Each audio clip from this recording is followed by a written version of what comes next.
Until recently, California prisons were so packed that inmates were living literally on top of each other. Some were even dying from poor medical care. When he announced his sweeping realignment plan last year, Governor Jerry Brown acknowledged that overcrowding was only part of a broader crisis. The system of corrections itself is failing. With a 70% recidivism rate and a cost of $50,000 per inmate, this is not a sustainable system. Bunk beds that had filled prison gymnasiums and hallways as overflow housing were cleared away. A few months after Brown's plan launched, State Prisons Chief Matthew Cate declared the beginning of a new era. This is a great day for the Department of Corrections and Rehabilitation. At this lockup in Tracy, almost 700 men were living in the gym.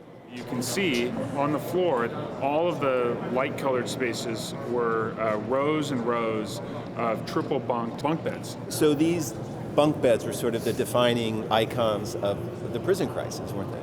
Well, they were, because you would see inmates sitting on these bunks and living on these bunks, and they're doing 75 guys do yoga here now. The state has made progress in reducing its prison population to a level ordered by the courts. Now, counties and local jails must pick up the slack. The theory behind realignment is that local government can do a better job rehabilitating certain offenders. But in some counties, jails are filling up, and local officials are worried. We have helped solve the state's overcrowding problem. However, it's not solving our own problems here yet. Margaret Mims is the sheriff of Fresno County. Right now, we have a population of realigned offenders in the county jail, almost 650. That's a huge impact on our jail system.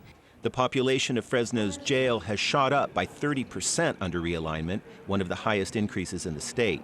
And it's a more dangerous place, says Sergeant Terry Barnes. We've had a lot of violence lately. Sometimes we have some very unpredictable people.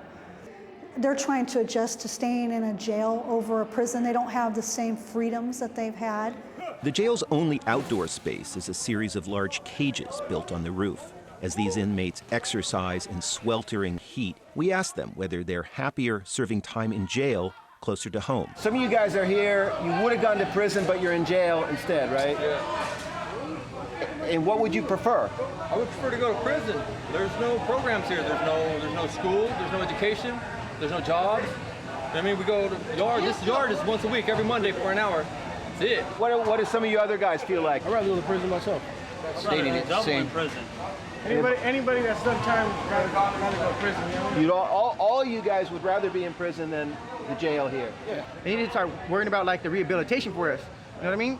Like, what are they gonna do to help us out? What are they gonna do to help him out in his drug problem? What are they gonna do to help him out in his anger problem? You know, there ain't no rehabilitation inside here for us. You know. A lot of you guys have drug issues. A lot of us does. Raise your hand, everybody who got drug problems. I'm trying to get a program right now. Right now. I'm just saying. Many county jails have limited facilities because they were designed for short stays.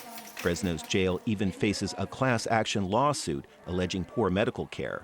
Still, some lower-level offenders are getting long sentences, only now they have to serve them at the county jail.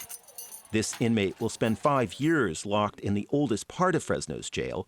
Amy Granados has done time before, but in state prisons. She says that was pretty easy. It's better medical. We have more space to, roam around. It's like you can have a life there that you can't really have here, but then again, being here is kind of like the worst thing, so it's almost like a blessing in disguise. I won't want to come back here, you know? You mean it might deter you? Right, to be a repeat offender, it's not the business here. Just within the past couple of weeks, we had one woman sentenced to jail for 18 years. Prior to realignment, the most anybody could do in a local facility was 1 year. So that you can see how a great an impact that's going to have on local jails. We were building our facilities for people to be convicted for a year or less, not 15 and 18 years. With its jails at capacity, Fresno is spending $4 million on additional space. That's nearly half the realignment money the county received from the state. But until the new beds are ready, the Sheriff's Department is releasing some felons back to the streets. Can I go to NANSEG on elevator number 2? 10-4.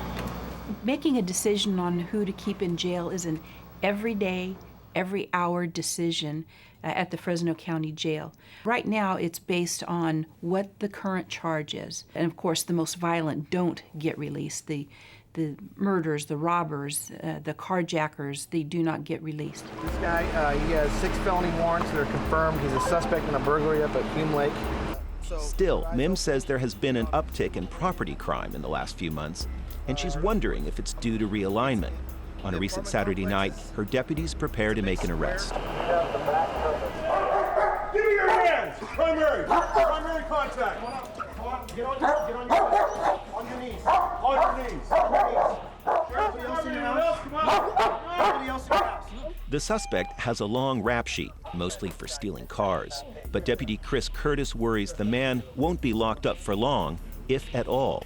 It's considered not a violent crime, so they're eligible for release if there's no room at the inn. And a lot of times there is not. Because if he gets out again on these warrants, good chance he'll be stealing cars and we'll be chasing him more and more, and he'll be crashing cars to get away from us again. So he'll do it all again. Yeah, right. Repeat offenders fueled the state prison crisis. Now counties are being asked to do what the state couldn't do, keep felons from committing new crimes and going back to lockup. Some counties, like San Francisco, are testing new approaches. I am headed to San Quentin State Prison, and I am interviewing 3 different inmates who will be released to see what their risk level is. San Francisco is sending its probation officers into state prisons. They meet with inmates before they're even released as part of an ambitious reentry program. Thank you. You're Mr. Tiger? Yes, ma'am. All right. I'm Sarah Wanzer. I'm here from San Francisco Adult Probation. Sean Tiger is finishing up his 4th term for drug charges. In the past, state parole agents monitored Tiger, but under realignment, it's different. His most recent conviction is considered nonviolent, so his fate is now in the hands of local government. How many of your friends or acquaintances are taking illegal drugs regularly? None, few, half, most? Most. Okay. What kind of drugs? Marijuana. Officer Wanzer is assessing what programs are available to help Sean Tiger stay out of trouble. Do you think your current or past legal problems are because of alcohol or drug use? No, I would say greed. Okay, so you were more selling. Yeah. Okay. The men coming home to San Francisco under realignment are finishing prison terms for nonviolent crimes. But many are career criminals who in the past have committed violent crimes. The threat of violence has taken many counties by surprise. San Francisco is hiring 18 new probation officers. All right, here we go. 2 rounds, body. Pick up the speed on those body shots. Prior to realignment, most San Francisco probation officers didn't carry a gun. But now they're getting extra training. We're starting to see probation departments ramp up. We're seeing agencies come through that traditionally were not armed in the past, and now I think more agencies are seeing the need to start arming their officers. The probation officers are also spending a lot more time in the field. They call it intensive supervision, and it's another way to help people stay out of trouble and out of prison. Mr. Lomas, it's Christy. Probation officer Christy Hensey says a big part of her job is akin to social work. You have anything in here you shouldn't have, Mr. Lomas? No. Good. Good luck. Oh, yeah, I'm going to take a little bit of a look. We used to be about finding things that people are doing wrong, and now we're about finding things that people are doing right and rewarding them for that. And certainly we still have the other side to our job, which is the compliance officer, but primarily it's about rehabilitation. It's not always easy. Down the hall, Hensey is checking up on a man who's done time for manslaughter. So sometimes we'll see things in somebody's room, and instinctively we think that's a violation and we need to, haul you off in handcuffs. And the reality is what we need to do is make a referral to a treatment program. So that sometimes is a difficult switch to turn off. We caught up with Sean Tiger on the day of his release from state prison. How does it feel to be out of San Quentin? Fantastic. It's beautiful. I'm free. That's all I ever wanted, was to be free. Tiger is here to meet with his probation officer. His top priority now is to get a job. Mr. Tiger, come on back. San Francisco is investing most of its state realignment money in services like drug treatment, housing, job training, and life skills counseling. You can just come on in and have a seat right there. Yes. After a half-hour interview, Officer Wanzer has lined up a busy schedule for Tiger. Okay, so that's all set up for you. Here is Goodwill. His next step will be meeting with a career counselor. Got it, ready to go. Okay, all right, great. Okay. The probation department is using realignment money to help fund programs like this one at Goodwill Industries. So right now I'm going to help you with the clothing voucher. For the mock interview that goes on within that week, that's the suit that I'm going to have you get with these $30. Okay. Okay? And then for Sean Tigers, there goes your token. Tiger also gets bus fare to help him get to his classes. As he picks out clothes for potential job interviews, Tiger begins to think that San Francisco's approach might actually make a difference for him.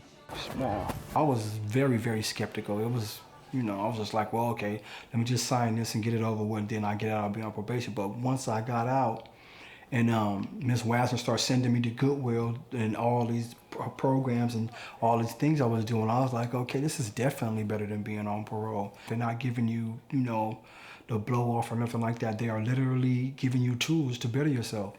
San Francisco is betting that its investments in former inmates like Sean Tiger will pay off.